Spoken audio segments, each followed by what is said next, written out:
الحمد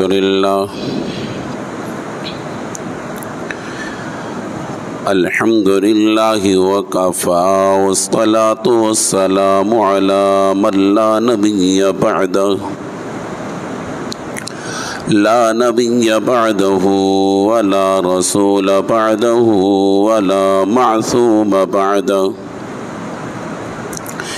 لا أمة بعد أمته ولا رسالة بعد رسالته ولا خلافة بعد خلافته ولا شريعة بعد شريعته أما بعد أعوذ بالله من الشيطان الرجيم بسم الله الرحمن الرحيم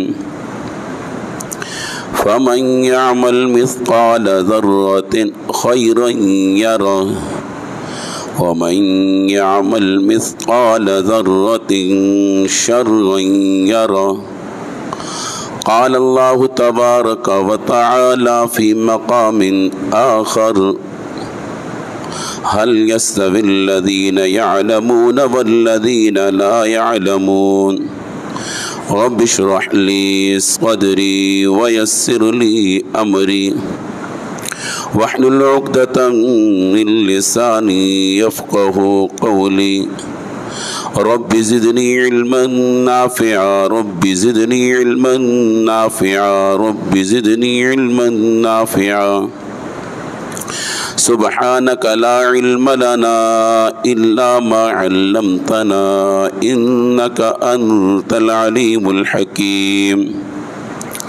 پیار اور محبت کے ساتھ درود پاک پڑھنا.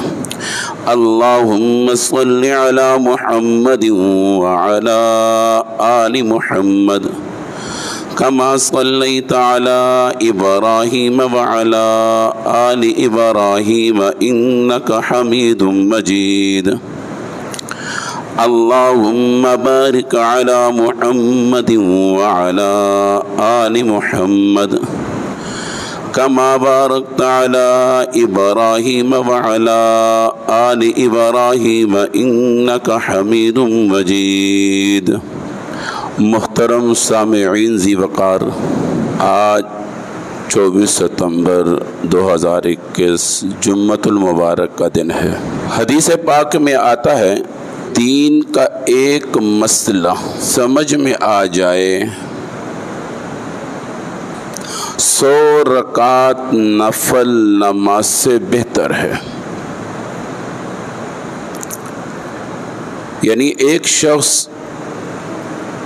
100 رکعت نفل پڑھتا ہے اور اس کے مقابلے میں ایک شخص وہ ہے جو شریعت کا ایک مسئلہ سیکھ لیتا ہے. ان دونوں میں سے افضل کون ہے؟ جس نے شریعت کا ایک مسئلہ سمجھ لیا، وہ مسئلہ اس وقت معمور بھی ہو یا نہ ہو، باوجود اس کے ایک مسئلہ سمجھ جانا 100 رکعت نفلوں کی نماز سے بہتر ہے. یعنی کتنی بڑی فضیلت ہے. ایک انسان ایک مسئلہ سمجھ جاتا ہے، دین کا کوئی بھی، شریعت کا کوئی ایک مسئلہ سمجھ جاتا ہے، اس وقت اس مسئلے کی ضرورت ہو یا نہ ہو. مثال کے طور پر اب مجمع میں گفتگو ہو رہی ہے، مسائل بیان کیے جا رہے ہیں. ہو سکتا ہے مجمع کے اندر ایک ایسا شخص ہو جس کی عمر 16 سال 17 سال یا 18 سال ہو یا اس سے زیادہ بھی ہو، اور مسائل بیوی کے حقوق سکھائے جا رہے ہوں یا اولاد کی تربیت کے حوالے سے مسائل بیان کیے جا رہے ہوں. اب جس شخص کی بیوی ہی نہیں، اس کے بچے کہاں؟ اور ایسا بھی ہو سکتا ہے مجمع کے اندر بے شک اس کی بیوی ہو، اولاد ہی نہ ہو، تو اب اس کو اس مسئلے کی ضرورت بھی نہیں. آیا اب جس کو مسئلے کی ضرورت ہے ہی نہیں، اولاد ہی نہیں ہے، اس کے مسائل اس کی کیا ضرورت ہے؟ بیوی ہی نہیں ہے تو اس سے منسلک جو مسائل اس کو اس کی ضرورت اس وقت نہیں ہے، باوجود اس کے اس وقت اس کی ضرورت ہو یا نہ ہو۔ ایک شخص 100 رکعت نفل پڑھ رہا ہے، مقابلے میں ایک آدمی ایک مسئلہ سیکھ رہا ہے، اور مسئلہ سیکھنے میں وقت کتنا لگتا ہے؟ زیادہ زیادہ 1 منٹ 2 منٹ 3 منٹ یا 5 منٹ، اور 100 رکعت نفل پڑھنے میں کتنا وقت صرف ہوتا ہے؟ اب مسئلہ سیکھنے کے لیے وضو کی بھی شرط نہیں ہے، وضو کی شرط نہیں ہے۔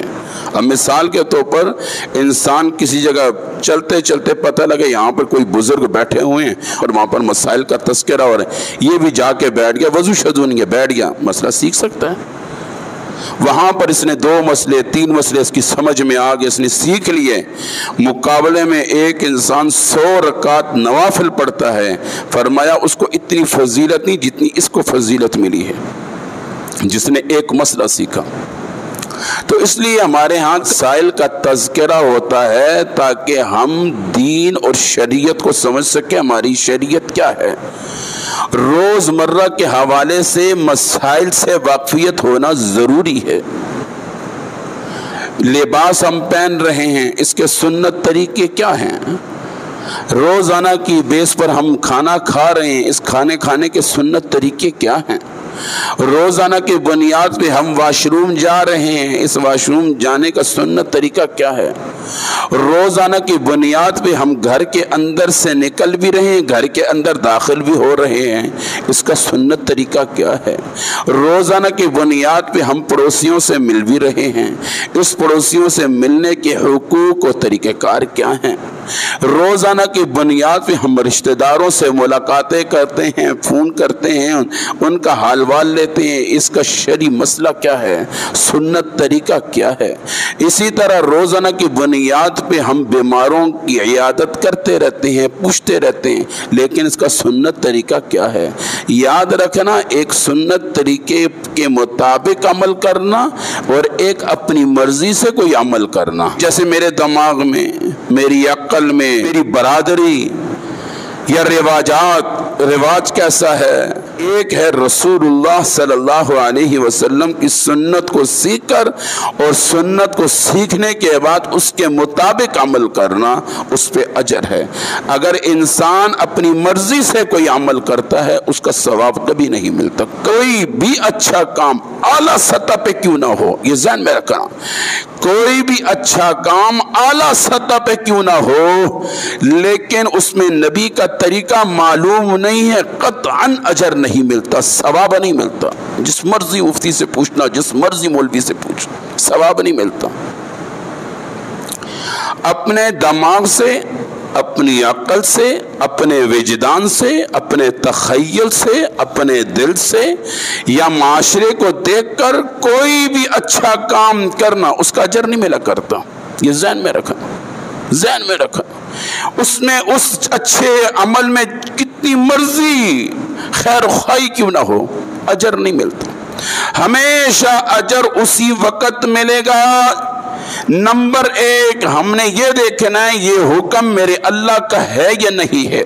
میں کوئی بھی جو کام کر رہا ہوں اس میں میرے اللہ کا حکم، میرے اللہ کی امر شامل حال ہے یا نہیں ہے، 1۔ نمبر 2 طریقہ نبی کا کیا ہے۔ نبی کے طریقے سے ہٹ کر کوئی بھی اچھا کام جتنا مرضی دیکھنے میں اچھا ہو اس کا اجر نہیں ملا کرتا، یہ ذہن میں رکھا۔ آپ پورے نیو عمر پورا کو کھانا کھلا دیں لیکن اس کھانا کھلانے میں نبی کا طریقہ شامل حال نہیں، اجر نہیں ملتا۔ جس مرضی سے پوچھے، جس مرضی سے پوچھے۔ اس لیے میں اس بات کا زور دیا کرتا ہوں، آپ کوئی بھی عمل کرتے ہیں اس سے پہلے نبی کا طریقہ سیکھ لیا کریں۔ ہم جب کلمہ پڑھ لیا لا الہ الا اللہ محمد الرسول اللہ، اس کلمے کے اندر ہم ایک اقرار کرتے ہیں۔ وہ اقرار کیا ہے؟ یا اللہ تیرے حکموں کو نبی علیہ السلام کے طریقوں کے مطابق زندگی بسر کروں گا۔ ہم اللہ کے ساتھ ایک اقرار کرتے ہیں اور لیکن اللہ معاف فرمائے ہم کلمہ بھی پڑھ رہے ہیں لیکن ہمارے طریقے، ہمارا طرز و طریقہ، ہمارے انداز، ہمارے کھانے کے طریقے، ہمارے لباس کے طریقے سب غیر مسلم کے، نبی کے طریقے کا، نبی کا نور اس میں جھلکتا ہوا نظر نہیں آتا۔ تو اس لیے ہم نے ہر عمل میں نبی کے طریقے کو فالو کرنا، پھر اس نیک عمل کا ثواب ملے گا، ورنہ بہت مشکل ہے، بہت مشکل۔ اس کی ایک مثال دے دیتا ہوں جی، بات سمجھنا آسان ہو جائے گی۔ کوئی بھی محکمہ ہے، اس محکمے کو انجینئر کی ضرورت ہے، یعنی تعمیرات کے جو انجینئر ہوتے ہیں نا ان کی ضرورت ہے کہ اتنے رقبے میں کتنی اینٹیں، کتنا سریا، کتنا سیمنٹ، کتنا کیا کچھ لگے گا۔ ظاہر انجینئر کا کام یہی ہوتا ہے، لیکن وہ کہتے ہیں جی ہمیں اتنی ڈگری چاہیے، فلانے لیول کی ڈگری چاہیے۔ اب ایک بندہ وہ ہے جس کے پاس ڈگری ہے، اور ایک وہ ہے اور جس کے پاس ڈگری ہے وہ اتنا ماہر نہیں ہے، مقابلے میں وہ شخص ہے جس کے پاس مہارت بہت زیادہ ہے، ڈگری نہیں ہے۔ مجھے آپ بتاؤ محکمے والا کس کو لے گا؟ جس کے پاس ڈگری ہوگی۔ اس کا اصول ہے، اس نے ڈگری کو دیکھنا ہے، ڈگری سامنے ہو، ڈگری ہوگی تو ٹھیک ہے، ڈگری نہیں ہے تو بے شک مہارت ہو۔ کتنے ایسے ہمارے انجینئر ہیں، کتنے ایسے ہیں بڑی بڑی مہارت رکھتے ہیں، جب ان کے ساتھ بات ہوتی ہے یار ماشاءاللہ یار آپ میں اتنی قابلیت ہے، یہ او جی تسی کتنے پڑھے لکھے ہو؟ میں تو ان پڑھ ہیں جی۔ او ہو کاش تھوڑے کوئی ڈگری ہوئے نا میں تو سنو باہر ہی بھیج دوں۔ کتنے ایسے بعض مطلب بیٹھے گفتگو، کاش آپ کے پاس ڈگری ہوتی میں آپ کو باہر بھیج دیتا اور اچھی جگہ پہ بھیج دیتا، ڈگری نہ ہونے کی وجہ سے نہیں بھیج رہا۔ تو یہی بات ہے، ایک ہے کام اچھا ہے لیکن نبی کا طریقہ نہیں ہے، اس انجینئر کی مثال ہے ماہر بہت ہے لیکن ڈگری نہیں ہے، مقابلے میں وہ ہے جس کے پاس ڈگری ہے، اس نے سیکھا ہے، سیکھ کے کر رہا ہے، سیکھ کے کرنے کے بعد غلطی ہو بھی جائے اللہ معاف کر دیتا ہے، اور بغیر سیکھے عمل کرنے والے کو جاہل کہا ہے۔ جب بھی گھر بنائیں، گھر بنانے سے پہلے کسی عالم کے پاس چلے جائیں، حضرت میں گھر بنا رہا ہوں، گھر بنانے کے کیا اصول ضابط ہیں، تو ایک مثال بات کو سمجھنا آسان ہوگا۔ آتا ہے کتابوں میں لکھا ہوا ایک شخص گھر بنا رہا تھا، تو ایک بزرگ کا وہاں سے گزر ہوا، تو کسی نے کہا حضرت کیا حال ہے، خیریت ہے؟ فرمایا اللہ کا لاکھ لاکھ شکر ہے۔ فرمایا آپ یہاں سے گزر گئے، یہ قریب جو گھر ہے یہ تو فلانے کا ہے۔ اچھا، تو ان کے ساتھ ان کے تعلقات، فرمایا ذرا دیکھنا اندر ہے یا نہیں ہے، تو چلے جاتے مل لیتے ہیں۔ انہوں نے پتہ کیا کہ جی ہاں جی ہیں، کہتا ہے فلانے حضرت جا رہے ہیں، فرمایا ان کو بلا لو میرے پاس۔ تو چلے گئے، ان کے گھر کے اندر داخل ہوئے، اتنے میں وہ گھر بناتے بناتے روشن دان بنا رہے تھے۔ باتوں میں انہوں نے کہا میں یہ کیا بنا رہے ہوں؟ میں حضرت روشن دان بنا رہا ہوں نا، روشن دان بنا رہا ہوں تاکہ ہوا یہاں سے آئے۔ فرمایا بیٹا اگر تم یہ نیت کر لیتے بناتے ہوئے اس کی یہاں سے اذان کی آواز آئے گی، ہوا تو پھر بھی آنی تھی، یہ تو نہیں کہ اذان کی نیت کی تو اب ہوا نہیں آئے گی، نہیں ایسا نہیں ہے۔ تم یہ نیت کر رہے تھے روشن دان بناتے ہوئے کہ میں روشن دان اس لیے بنا رہا ہوں یہاں سے مجھے مسجد کی جب اذان ہوگی وہ آواز مجھے آئے گی، مسجد میں جانا میرے لیے آسان ہو جائے گا۔ فرمایا یہ روشن دان جب تک ہوتا آپ کو اجر ملتا رہتا، ہوا تو آ جانی ہے، ہوا تو آنی ہے۔ تو اس لیے میں نے ایک جھلک بیان کی ہے، انسان جب گھر بنائے، گھر بنانے کے اصول کسی عالم سے سیکھ لے، کسی عالم سے سیکھے۔ گھر کے اندر کے بے شمار اصول ہیں، گھر بناتے ہوئے پردے کا اہتمام، میں گھر بنا رہا ہوں اس میں پردہ پاش تو نہیں ہوگا، گھر کو بناتے ہوئے بے شمار چیزیں ہیں، واش روم کیسے رکھنا ہے، میں بیٹھتے ہوئے میرا چہرہ قبلے کی طرف تو نہیں آ رہا، بے شمار ہے، یہ تو میں نے ویسے ایک جھلک بیان کر رہا ہوں، بے شمار ایسی چیزیں ہیں، انسان پوچھ لیتا ہے۔ اچھا جی، کسی نے مسئلہ پوچھا ہے ناخن کاٹنے کا سنت طریقہ کیا ہے؟ بعض لوگوں میں یہ مشہور ہے ناخن کاٹنے کا سنت طریقہ، بعض لوگوں میں یہ مشہور ہے کہ شہادت کی انگلی سے شروع کیا جائے، یعنی شہادت کی انگلی سے شروع کیا جائے چھوٹی انگلی تک، پھر اس کے بعد یعنی بائیں ہاتھ کی چھوٹی انگلی سے چلتے چلتے چلتے آخر میں دائیں ہاتھ کے انگوٹھے پہ ختم کیا جائے۔ اس طرح کی کوئی حدیث، کوئی روایت حدیثوں میں موجود نہیں ہے۔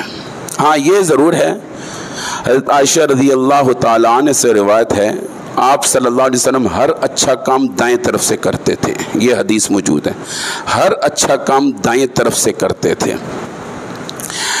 ایک آدھ کتاب کے اندر یہ بات لکھی ہوئی ہے، سنت تو نہیں، مستحب عمل ہے، شہادت کی دائیں ہاتھ کی شہادت کی انگلی سے شروع کرتے کرتے چھوٹی انگلی تک، پھر بائیں ہاتھ کی چھوٹی انگلی سے شروع کرتے ہوئے انگوٹھے پہ ختم، پھر اس کے بعد دائیں ہاتھ کا انگوٹھا رہ گیا تھا اس کو آخر میں یعنی اس کا ناخن کاٹ دیں۔ تو یہ مستحب عمل ہے، سنت عمل اور ہے، مستحب اور ہے، یہ مستحب عمل لکھا ہے۔ اس طرح اگر ایک آدمی دائیں ہاتھ کے سارے انگلیوں کے ناخن ایک ہی مرتبہ کاٹ دیتا ہے، بائیں ہاتھ کے انگلیوں کے ناخن بعد میں کاٹ دیتا ہے، یہ بھی ٹھیک ہے، کوئی ایسی بات نہیں ہے۔ اسی طرح کسی نے پوچھا ہے ناخن کاٹ کر کہاں پھینکیں، یعنی ناخن جو کاٹتے ہیں کاٹنے کے بعد کہاں پھینکے جائیں۔